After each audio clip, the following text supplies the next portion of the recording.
পাখি প্রতি আশা করি আমরা ৮০,০০০ টাকা, আর বাজার ভালো হলে ১,০০,০০০ টাকা যেতে পারে। এটা আপনার পানি খাওয়াইতে হয় জমিতে, যাতে পানিটা মিনিমাম ২ ফুট।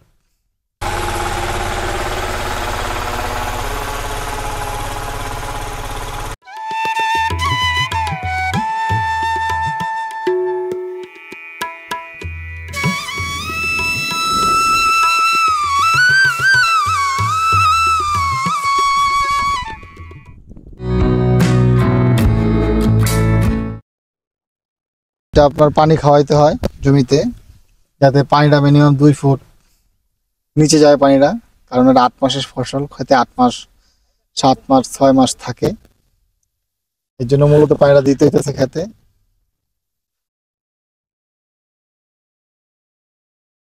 এই পানি দেওয়ার পরও আপনার ক্ষেত মেট শুকাইবো, তারপরে আবার আপনার হাল দিতে হবে, ৪টা হাল দিতে হবে। আপনারা অনেকে জানেন গাজর চাষ অনেক ব্যয়বহুল খরচ, দানার অনেক দাম, আর এটার ৮ মাস ৭ মাসের ফসল আপনার দীর্ঘদিন রাখা যায় জমিতে। এর জন্য মূলত গাজরে হালটা একবারে পাউডার করে দিতে হয়। পানি দেওয়ার আগে ৪বার হাল দেওয়া হয়েছে, পানি দেওয়ার পরে আবার সার ছিঁড়ে রাখবো, রাখার পরে আবার ৪বার হাল দিব। তারপরে যে আপনার কয়েকটা দিন গেলে, তারপরে ৫-৭ দিন গেলে তারপরে দানা দানা ছিঁড়াবো। লগে লগে দানা ছিটাইলে, সার আর এক লগে দানা ছিটাইলে আপনার কোনো কিছু সবই মেনে যাব। এই গ্যাপগুলো আপনার গুলো বুঝতে হইব যে আপনি আজকে সার দিচ্ছেন, ৪ দিন ৫ দিন ৬ দিন ৭ দিন পর দানা ফালাইবেন। লগে লগে যদি দানা ফালান, তাহলে আপনার এই সারের রিয়াকশনে দানাগুলো মারা যাবে। ৮ মাস ৭ মাস বয়সের গাজর আপনার এগুলো দীর্ঘদিন কোলেস্ট্রলের মধ্যে খেতে জমিতে রাখা যায়। এই জমিটা এটার মাটির নিচে থাকে, তো মাটির নিচে তো কোলেস্ট্রলের মধ্যে থাকে, এই জন্য মূলত গাজরের যত্নগুলো এভাবে নিতে হয়। মিনিমাম ২ ফিট নিচে পানিটা যাইব এই ক্ষেতের। রশিদ ভাই, হ্যাঁ বলেন। এখন শুনলাম আপনি যে গাজর করবেন। গাজর গাজর গাজরের হাল চলতেছে, তাই না? হ্যাঁ গাজর এখন এনে জমি কতটুক? ৩ পাখি ৩ পাখি জমি গাজর গাজর করতেছেন।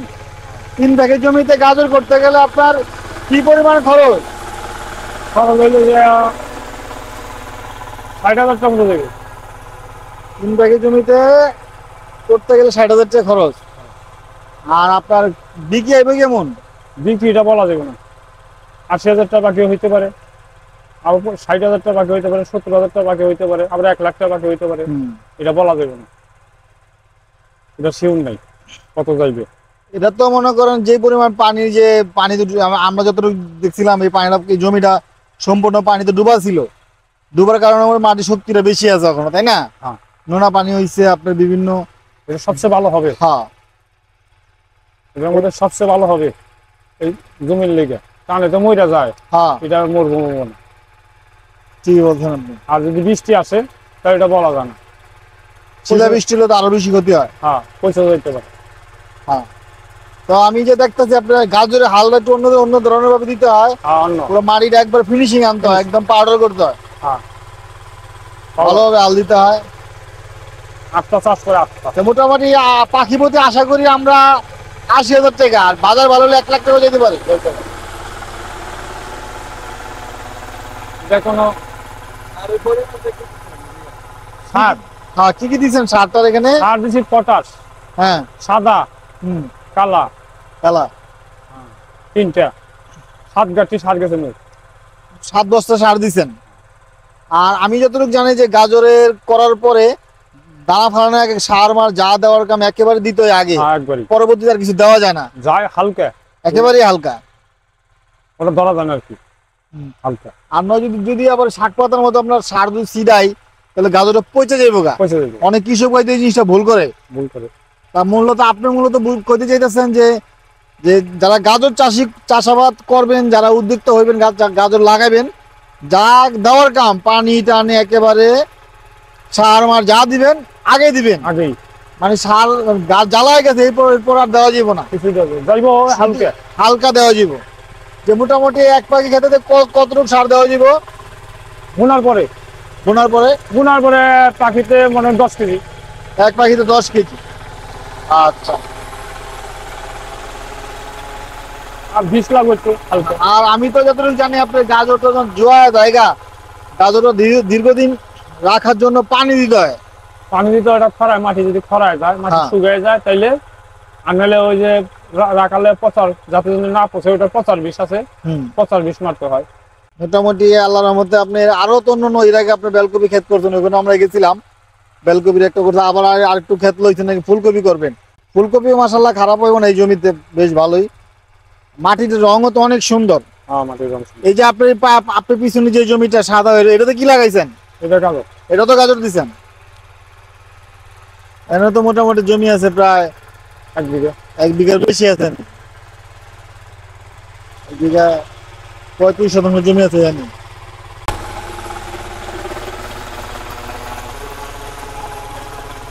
রাশেদ ভাই, হুম। মূলত আপনার এই 3 পাখি খেতে, গাজর খেতে কয় কেজি দানা লাগবে? গাজরের দানা 1.5 কেজি। 1.5 কেজি দানা। 1.5 কেজি 1.5 কেজি দানা তো আমরা আপনি মোটামুটি 1.5 কেজি নিরি দিয়ে তো অনেক গাজর ফালানো যায়, খাওয়া যায়। তাই না? অনেক গাজর ফালানো যায় 1.5 কেজি। 1.5 কেজি। তাহলে যা বুঝলাম আপনি নিরি দিয়ে ফালাই দিয়ে 1 কেজি টিকবো। 1 কেজি। 1 কেজি টিকলেও মোটামুটি আমি যতটুকু জানি গাজরের গ্যাপ লাগে 5 ইঞ্চি পর পর, 4 ইঞ্চি পর পর। পরপর। আর কাছাকাছি হলে গাজরটা সেভাবে শেপ মতো বড় আসে না। কাছাকাছি হলে চিকন হয় কিন্তু চিকন হয়। বড় হয় না। আর 4 ইঞ্চি 5 ইঞ্চি গ্যাপ হইলে জিনিসটা সাইজটা ভালো হয়, রংটা সুন্দর হয়। হ্যাঁ, তারপর 3টা নিরি লাগে। হ্যাঁ নিরি 3টা দিতে হবে সুজা। ভাই, আপনি যে গাজর দানাটা আনছেন এটা কত করে? অনেক বর্তমান 35 চলতেছে, আগে ছিল 26 27। অনেক বর্তমান আমি আনছি 35। 35। এইটার মানে কি কৃষক কি আপনার চাহিদা বাড়ছে না গাজরের বাংলাদেশে? বাড়ছে। বাড়ছে থেকে তো জিনিসের দাম বেশি হয়ে গেছে, তাই না? আমদানি হয়তো কম হয়েছে। আমদানি ঠিক হয়েছে, কিছু কিছু সেন্টারিং করছে। ও, যারা যারা বাজার ধরে রাখে, যারা ধরে রাখে। বীজ বাজার যারা ধরে রাখে, ওনারা আবার একটু ইয়া করছে, সিন্ডিকেট করছে। সেন্টারিং করছে। এলে যেন বাড়তি হ্যাঁ। 26 25,500 টাকা ছিল। তাহলে মোটামুটি এই যে আমাদের আমাদের 35,000। 35,000 টাকা। গাজরের দানাটা যদি এইভাবে না হইতো, একটা লেভেল থাকতো দানাটা, যে 20,000 টাকা কিংবা এই ধরনের কোনো সিস্টেম নাই। এই যে সার কোথায় আছিল 800 টাকা কেজি, হ্যাঁ নিচে 1200 টাকা কেজি, ও নিচে 1400 টাকা কেজি সাদা সার। আচ্ছা ভাই, কালা সার আছিল হচ্ছে 1450 টাকা, ডিলাররা দিত। ওখানে হচ্ছে 1800 1700। আর একটা হলো ইন্দোনেশিয়া, ওটা হলো 2250। যে গাজরের দানাটা আসলো লাগাইবেন, এটা তো বাইরে থেকে আসে আমরা যতটুকু বাইরে জানি। থেকে। কোন দেশের থেকে আয় গাজরের দানাটা? এটা ইটালিতে হয়। ইটালির থেকে আসে। আচ্ছা ভাই, আবার ইয়েতে এই যে জাপানতে হয়। বিভিন্ন কান্ট্রি থেকে আসে, চাইনিজের থেকে আসে। হ্যাঁ। আর যে আপনি যে গাজরের দানাটা, এটা তো সবাই ইনপুট করতে পারে না, পারে না। কিছু কিছু লোককে ইনপুট করে। এই এই জন্য মূলত বাংলাদেশে 2-1 জন আছে, 2 জন হ্যাঁ।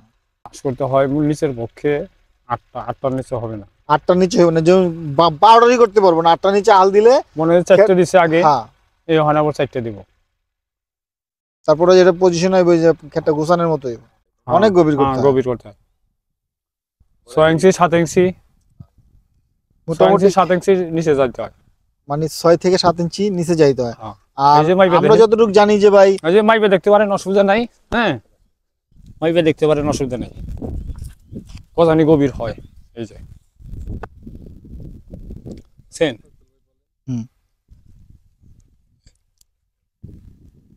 মোটামুটি 10 ইঞ্চি আছে। 10 ইঞ্চি গভীর করা হয়েছে হাল। অনেক সময় আবার আরো হাল দিলে আরো আরো বাড়বো।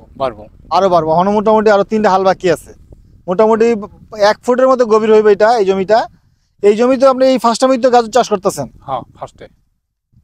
আর মূলত গাজর যারা করেন, করে যারা, এক ফসল তার বারবার করা ঠিক না। না, এটা বছরে একবার। বছরে একবার। এটা বছরে একবার। আর গাজর খেতে মূলত আপনার যারা গাজর চাষি আছেন, তাদের কিন্তু অবশ্যই ক্ষেতের ভিতরে রস থাকা উচিত। আর আপনার এমন রস না যে আপনি গাজর দিচ্ছেন কিংবা মাটি শুকায় না দানা ফালাইছেন, তাহলে কিন্তু দানা জ্বালাইবই না রসের ঠেলায়, পানির ঠেলায়। দানা মাটিটা আরো শুকাই দিব। মোটামুটি দানাটা কবে ছিড়াইবেন ভাই? আইকাল কালকে? হুম। আগে কালকে দানাটা ছিড়াইবেন। রেডিওটার মনে পানি লাগবো।